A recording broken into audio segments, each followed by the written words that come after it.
पूरा कर लिया। देखते ही देखते 1980 शुरू हो गया। बैरी कोलंबिया में जहाज का फ्यूल भरने रुका तो अचानक उसे ढूंढते हुए 3 आदमी वहां पहुंचे। ये गुंडे खुलेआम बंदूक लिए घूम रहे थे। उन्होंने धमका कर बैरी को गाड़ी में बिठाया। बैरी के पास कोई चारा तो था नहीं, इसीलिए वो चुपचाप उनके साथ उनके बेस पर चला गया। वहां उन्हें इनका लीडर पाब्लो एस्कोबार मिला। पाब्लो बैरी की असली पहचान जानता है और ये भी कि वो सेंट्रल अमेरिका के देशों की खुफिया तस्वीरें लेता है। ये सुनकर बैरी घबरा गया और सफाई देने लगा कि वो सिर्फ एक आम कंपनी के लिए काम करता है, ना कि CIA के लिए। पाब्लो पूरा सच जानता ही था तो वो हंसने लगा। पाब्लो ने बैरी से कहा कि मैं तुम्हें कोई नुकसान नहीं पहुंचाना चाहता, बस थोड़ी सी स्मगलिंग करनी पड़ेगी मेरे लिए। उड़ते हुए जाओगे, मेरा थोड़ा सामान वहां ले जाना। इसके बाद पाब्लो बैरी को अपने फार्म पर ले गया, ये समझाते हुए कि माल की स्मगलिंग कितनी मुश्किल है। इसी काम के लिए उसे बैरी की मदद चाहिए थी। हर डिलीवरी के पूरे होने पर वो बैरी को 1 किलो का $2000 देगा। बैरी ये सुनकर बहुत ज्यादा खुश हो गया। इस सब में तो फोटो खींचने से भी ज्यादा पैसे मिलेंगे। लेकिन जब उसने पूरे सिस्टम को समझा तो बैरी को समझ आया कि कमी कहाँ पर है। जो रनवे पाब्लो ने बनाया था वो बहुत ज्यादा छोटा है और बहुत से पायलट पहले भी टेक ऑफ करते हुए मर चुके हैं। बैरी ने कहा कि ये रनवे थोड़ा लंबा कर लो ना, पैसे की कमी है तुम्हारे पास। लेकिन पाब्लो ने कहा कि अगर काम करना है तो करो,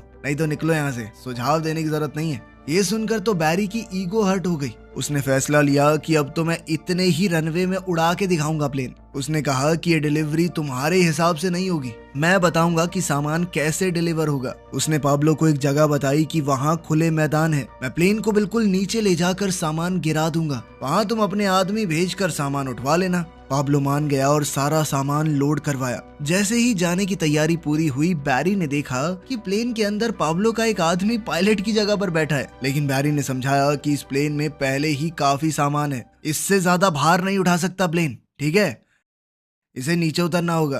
पाब्लो ने उस आदमी को उतार लिया और फिर बैरी निकलने लगा। पाब्लो ने गुड लक के तौर पर बैरी को एक क्रॉस तोहफे में दिया। बैरी ने उड़ान भरी इस बात से अनजान कि पाब्लो और उसके आदमी उसकी जान पर सट्टा लगा रहे थे कि वो प्लेन को यहाँ से उड़ा भी पाएगा या नहीं। बैरी ने पूरी समझदारी से टेक ऑफ किया, लेकिन सामान भारी होने की वजह से प्लेन एक बार को तो नीचे आ गया था। लेकिन फिर वो दोबारा से उड़ाते हुए पेड़ों के बीच से उसे ले गया। लेकिन फिर वो जैसे ही USA की एयर स्पेस में पहुंचा, वो मिलिट्री के रेडार में आ गया। इस बात से अनजान बैरी जल्दी ही उस पॉइंट की तरफ बढ़ने लगा जहां उसे सामान छोड़ना है। बैरी ने ऑटो पायलट दबाया, नीचे का हैच खोला और सामान नीचे गिरा दिया। इसी के साथ बैरी की डिलीवरी पूरी हो गई थी। अगली बार जब बैरी कोलंबिया आया तो पाब्लो और उसके भाइयों ने उसके लिए वेलकम पार्टी रखी और बैरी को उसका कमाया पैसों से भरा बैग दिया। लेकिन इससे पहले बैरी अपनी खुशी मना पाता, कुछ